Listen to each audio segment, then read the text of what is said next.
Alors, on va revenir au CERAG d'Ousmane Gawal. Moi, en Côte d'Ivoire ici, il peut faire tout en Guinée ou dans les certains pays, mais en Côte d'Ivoire ici, si il compte de faire ce genre de choses ici, CERAG de l'IFDG, et nous verrons sur leur chemin. Ici, en Côte d'Ivoire ici, d'abord la Côte d'Ivoire, c'est un état de droit. Je m'appelle Balde Mamadou Ali, l'originaire de Mamou précisément d'Imbo Centre. Je réside tout juste en Côte d'Ivoire, précisément dans une localité qu'on appelle Gagnois. Est-ce que vous suivez l'actualité politique guinéenne? Bien sûr. Quelle impression avez-vous actuellement sur l'actualité guinéenne? Nous avons dit automatiquement lors des prises du pouvoir à CNRD, nous la jeunesse, nous étions tellement contents parce que c'est les jeunes qui étaient venus au pouvoir. Mais après, ils sont venus, ils ont tenu des engagements encourageants, motivants, mais enfin, nous ne voyons pas ces engagements puissent être tenus. Voilà, c'est ce qui nous décourage. C'est une manière de se moquer des Guinéens en général, en fait. Parce que jusqu'à aujourd'hui, nous sommes à la 21e siècle. Et tant d'autres de la jeunesse guinéenne aujourd'hui sont instruits. Si vous voyez que aujourd'hui nous sommes les plus demandeurs de l'exil au niveau international, ça soit en Afrique de l'Ouest ou en Afrique tout entière ou en Europe, c'est parce que, comment on appelle, le pouvoir qui est en Guinée, ne respectant pas elle-même d'abord, plus forte raison que respecter la population. Ah bon? Voilà pourquoi. Donc il n'y a pas de respect Il n'y a pas de respect. Comment ça? Oui, bien sûr. Comment un jeune, par exemple, je considère que le gouvernement aujourd'hui, 80% c'est la jeunesse. Parce que si je prends le colonel Mamadi Doumbouya, parce que moi je ne l'appelle pas le général, hein, je l'appelle le colonel. C'est un jeune, il n'a pas 50 ans. Il est Ousmane Falima. Et ainsi de suite. Attendez, pourquoi vous l'appelez Ousmane Falima? Ousmane Falima est son nom. Gawal, c'est le nom de sa préfecture. Donc, mais il ne s'appelle pas Falima quand même.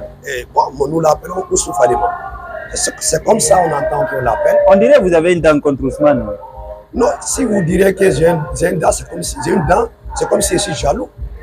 Je ne suis pas jaloux pour Ousmane Gawal, plutôt je le regrette. En tant qu'intellectuel qu'il est, comme le Premier ministre Bahouri, ils arrivent à accompagner aujourd'hui une junte militaire qui s'est autoproclamée, qui a levé un président démocratiquement élu, tenu des promesses pour dire qu'ils vont faire respecter l'engagement. Et Ousmane Gawal et tant d'autres personnes qui ont étudié en Europe, qui sait ce qu'on appelle la démocratie, qui connaît l'exemple de la démocratie. Lorsqu'ils étaient dans l'opposition, Bahouri, lorsqu'il était l'organisation des droits de l'homme, c'est les gens qui étaient réputés vraiment les cadres dignes du pays. Mais aujourd'hui, ce qui est en train de se passer, c'est eux-mêmes qui participent, c'est pour organiser des propagandes dans le pays profond. Et attendez, pourtant, mais c'est tout à fait normal qu'ils soutiennent. Non, on n'est pas fait pour juste être opposant ou s'ils estiment qu'ils se sentent au pouvoir, pourquoi pas aller? Non, mais il ne faut pas soutenir l'intérêt personnel ou l'intérêt d'un petit clan. L'intérêt personnel ou l'intérêt des clans.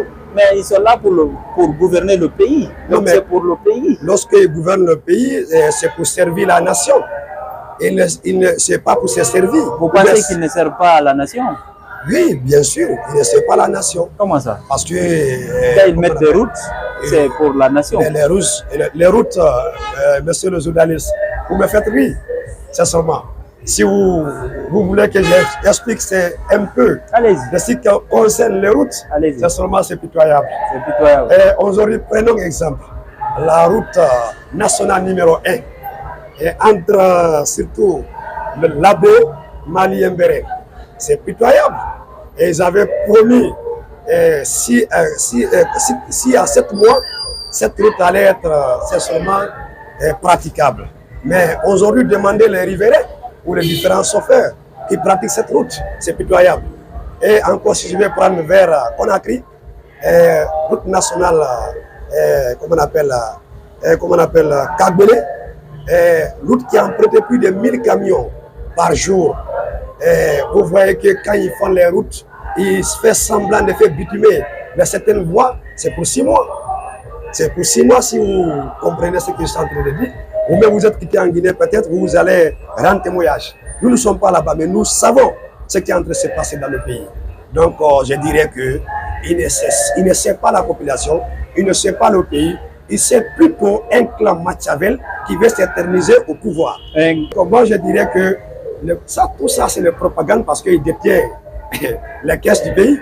Voilà, ils sont en train d'acheter les consciences. Mais pourtant, le Guinéen lambda n'est pas achetable. Il n'a pas de prix. Donc, si tu me donnes, je mange, mais c'est ce qui est dans mon cœur. Voilà, c'est ce que nous conseillons à la population guinéenne entière. Parce que ça suffit. Alors, on va revenir au CERAG d'Ousmane Gawal.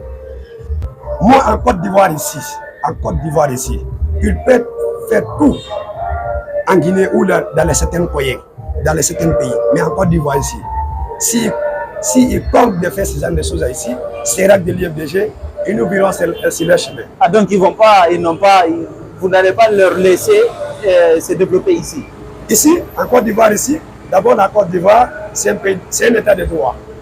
Donc, on ne peut pas les empêcher de créer les partis. Voilà. Ils peuvent créer les partis, mais sans utiliser le logo de l'IFDG ou CERAG de l'IFDG. Mais ce n'est pas la Côte Il n'y a d'Ivoire pas qui de va parti dans le parti. Nous ne sommes pas en coalition.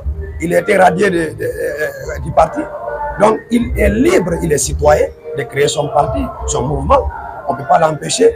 Mais ce que nous le disons, gare à eux à utiliser notre logo et notre l'IFDG national. Ici en Côte d'Ivoire? Partout dans le monde, que ce soit en Guinée. Oui, mais ils sont dans d'autres pays.